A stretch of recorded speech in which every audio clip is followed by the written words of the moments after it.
সৌন্দৰ্য কানত সৰু ফুলি থকা ভিন্ন ৰঙী পদুমবিলাকে অতি সৌন্দৰ্য কৰি তুলিছে এই কাননৰ। সঁচা সঁচা ৰাজকন্যা, শাৰী শাৰী মনোহৰ পুষ্পবিলাকৰ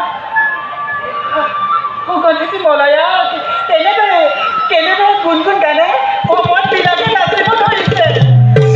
আহা আহা সখী, আমি সংগী হওঁ ভ্ৰমণ গানৰ গীতেৰে সজাই তোলো প্ৰকৃতিৰ সুন্দৰ খোপা।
তুমি মোৰ বস্ত্ৰ পৰিধান কৰিলা, তোমাৰ ইমান ভাৰ্গৱী লৰালৰি কৰোঁতে সকলো লটপালত হৈ গ'ল। মই জানি বুজি কৰা নাই, তুমি বেয়া নাপাবা। তুমি পাহৰি গৈছা মই কোন সখী? তুমি মোৰ দাসী, মোৰ পিতৃ সকলোৰে পূজ্য তথ্যকুলৰ গুৰু, আৰু গুৰুৰ কইনা বস্তু তুমি পৰিধান কৰা। তোমাৰ ইমান শুনা সখীগণ, এই পিতৃ পৰম দুৰ্য দেৱতানী, তথাপিতো মোৰ পিতৃ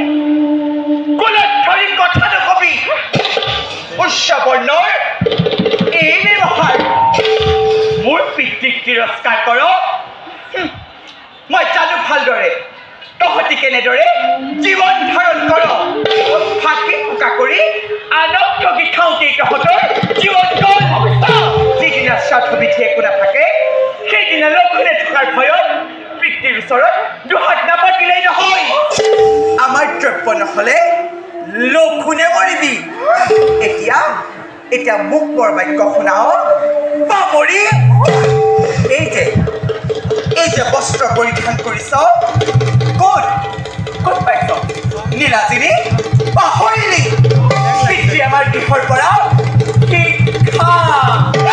শিক্ষা কৰি অনা বস্ত্ৰ তাতে তোৰ ইমান অহংকাৰ খোল বস্ত্ৰ খোল বস্ত্ৰ খোল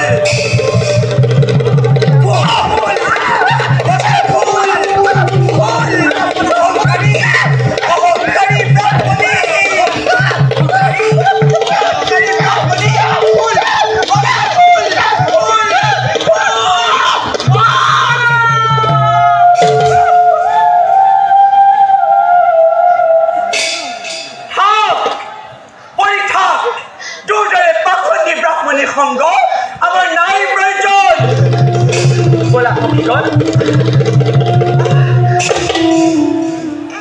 সখীগণ